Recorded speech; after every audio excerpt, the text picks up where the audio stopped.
একদিকে Russia Ukraine, অপরদিকে Iran, Israel, যুক্তরাষ্ট্র, ইয়েমেন, লেবানন জুড়ে চলছে তৃতীয় বিশ্বযুদ্ধের উত্তেজনা।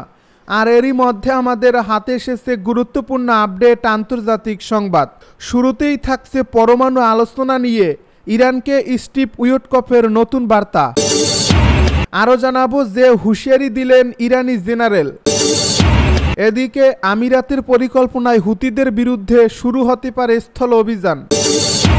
আরও জানাবো দখলদার ইসরায়েলিদের নিষিদ্ধ করল এক মুসলিম দেশ। সব শেষে জানিয়ে দিব যুদ্ধবিধ্বস্ত গাজায় নেতানিয়াহু। শুনছিলেন হাতে পাওয়া গুরুত্বপূর্ণ আপডেট আন্তর্জাতিক সংবাদের শিরোনাম, এবারে বিস্তারিত।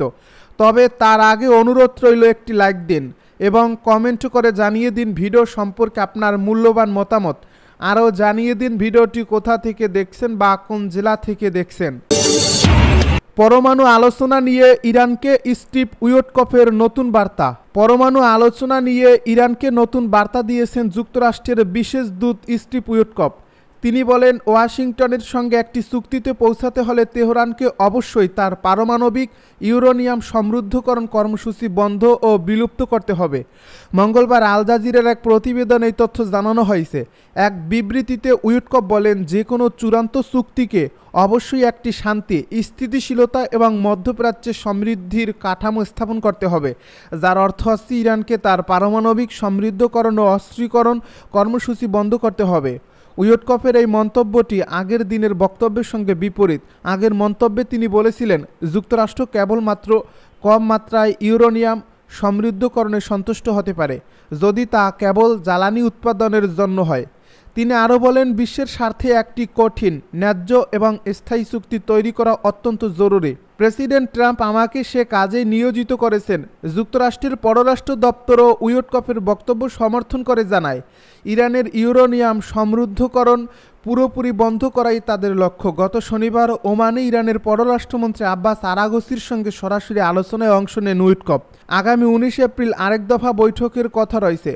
উল্লেখ্য, স্টিভ উইটকফ আনুষ্ঠানিকভাবে মধ্যপ্রাচ্যের জন্য বিশেষ দূত হলেও ডোনাল্ড ট্রাম্প তাকে রাশিয়া ও ইরানের সঙ্গে কূটনৈতিক আলোচনার মতো গুরুত্বপূর্ণ দায়িত্ব দিয়েছেন।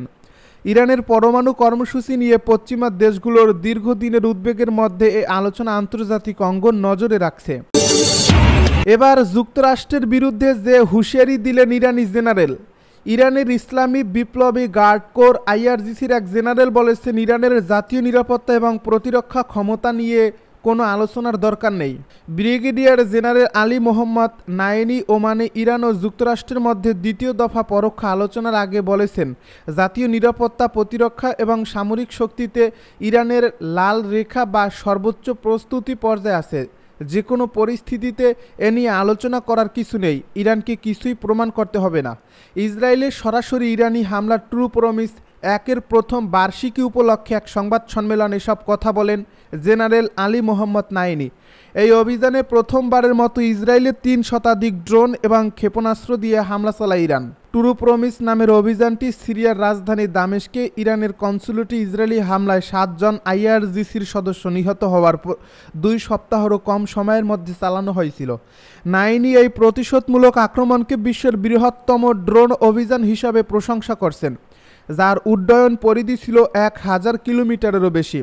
তিনি আরও বলেন, এই অভিযানটি ইহুদিবাদী শত্রুর উপর আঘাত করার জন্য ইরানের উদ্যোগ এবং অসম আক্রমণাত্মক ক্ষমতা প্রদর্শন করেছিল। এটি ছিল ইরান ও ইসরায়েলের মধ্যে প্রথম সরাসরি এবং প্রকাশ্য সামরিক সংঘর্ষ। আমিরাতের পরিকল্পনায় হুতিদের বিরুদ্ধে শুরু হতে পারে স্থল অভিযান।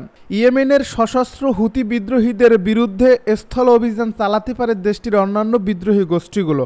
গত কয়েকদিনে ইয়েমেনের হুতি নিয়ন্ত্রিত এলাকায় ব্যাপক বোমা হামলা চালিয়েছে যুক্তরাষ্ট্র।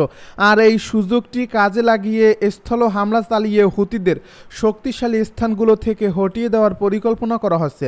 যুক্তরাষ্ট্রের কাছে সম্ভাব্য এ স্থল হামলার পরিকল্পনা উত্থাপন করছে সংযুক্ত আরব আমিরাত। যুক্তরাষ্ট্র ও ইয়েমেনের কয়েকজন কর্মকর্তা দাবি করছেন, মধ্য মার্চ থেকে শুরু হওয়া মার্কিন বোমাবর্ষণে হুতিদের শক্তি অনেকটা হ্রাস পেয়েছে। এসব বোমা হামলায় দেশটিতে এখন পর্যন্ত 123 জনের মৃত্যু হয়েছে। যুক্তরাষ্ট্র তাদের বোমা হামলায় লক্ষ্য করেছিল রাজধানী সানা, হোদেইদা বন্দর ও হুতিদের নিয়ন্ত্রণাধীন সাদাকে। তারা ঘনবসতি এলাকাগুলোতে বোমা ফেলেছে। তবে যুক্তরাষ্ট্রের বোমা হামলা সত্যিকার অর্থে হুতিদের সক্ষমতা কতটা খর্ব করছে সেটি স্পষ্ট নয়। 2014 সালে দেশটিতে গৃহযুদ্ধ শুরু হয়। ওই সময় ইয়েমেনের বিভিন্ন অঞ্চল দখল করে নেয় হুতিরা। তাদের হঠাতে যুক্তরাষ্ট্র বিমান হামলা, ইয়েমেনি সশস্ত্র যোদ্ধা এবং সৌদি আরব, আমিরাত সহ অন্যান্য মিত্র রাষ্ট্রগুলো স্থল হামলা চালায়। তবে হুতিরা এগুলোর সবই প্রতিরোধ করছে। ইয়েমেনি কর্মকর্তারা জানিয়েছেন তাদের পরিকল্পনা হলো স্থানীয় যোদ্ধাদের মাধ্যমে লোহিত সাগরের হোদেইদা বন্দর দখল করা এবং হুতি যোদ্ধাদের উপকূলীয় অঞ্চলগুলো থেকে সরিয়ে দেওয়া, যেখান থেকে লোহিত সাগরে যুক্তরাষ্ট্র ও ইসরায়েলের বাণিজ্যিক জাহাজগুলোতে হামলা চালাচ্ছে তারা। হোদেইদা বন্দরটি হুতিদের আয়ের সবচেয়ে বড় উৎস। এটির নিয়ন্ত্রণ হারালে তারা আর্থিকভাবে দুর্বল হয়ে পড়বে। একই সঙ্গে ইরান থেকে তাদের অস্ত্র আসার প্রধান পথটিও বন্ধ হয়ে যাবে। মার্কিন সংবাদ মাধ্যম ওয়াল স্ট্রিট জার্নালের বরাতে মিডল ইস্ট আই মঙ্গলবার জানিয়েছে যুক্তরাষ্ট্রের বেসামরিক বাহিনী ইয়েমেনি যোদ্ধাদের এ ব্যাপারে পরামর্শ দিচ্ছে। অপরদিকে গত কয়েক সপ্তাহ আগে যুক্তরাষ্ট্রের কাছে এই স্থল হামলার পরিকল্পনা উত্থাপন করে সংযুক্ত আরব আমিরাত। যুক্তরাষ্ট্রের কর্মকর্তারা জানিয়েছেন তারা হুতিদের বিরুদ্ধে এই সম্ভাব্য স্থল হামলাকে সমর্থন জানান, তবে তারা হামলার পরিকল্পনায় নেতৃত্ব দিচ্ছেন না। ইসরায়েলিদের নিষিদ্ধ করল এক মুসলিম দেশ। আইন করে ইসরায়েলিদের নিষিদ্ধ করছে এশিয়ার অন্যতম মুসলিম দেশ মালদ্বীপ। দেশটি জানিয়েছে ফিলিস্তিনিদের প্রতি অটল সংহতি প্রকাশ করে এ পদক্ষেপ নেওয়া হয়েছে। মঙ্গলবার ইসরায়েলি সংবাদ মাধ্যম টাইমস অফ ইসরায়েলের এক প্রতিবেদনে এই তথ্য জানানো হয়েছে। এ প্রতিবেদনে বলা হয়েছে ফিলিস্তিনিদের প্রতি অটল সংহতি প্রকাশ করে ইসরায়েলি নাগরিকদের মালদ্বীপে প্রবেশে সম্পূর্ণ নিষেধাজ্ঞা জারি করছে দেশটি।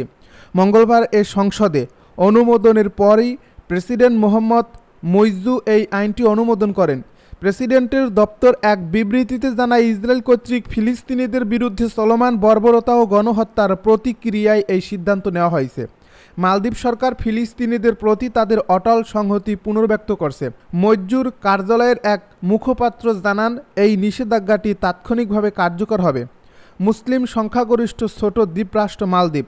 দেশটিতে মোট 1192টি প্রবাল দ্বীপ রয়েছে। এশিয়ার এ দেশটি বিশ্বের অন্যতম জনপ্রিয় বিলাসবহুল পর্যটন গন্তব্য হিসেবে পরিচিত। সাদা বালির নির্জন সৈকত, স্বচ্ছ নীল জলরাশি ও একান্ত অবকাশ যাপনের সুযোগের জন্য দেশটি বিশ্বব্যাপী জনপ্রিয়। যুদ্ধবিধ্বস্ত গাজায় নেতানিয়াহু। ফিলিস্তিনের গাজা উপত্যকা জুড়ে ইসরায়েলের নৃশংস হামলা থামছেই না। যুদ্ধবিরতি ভেঙেও হামলা চলছে।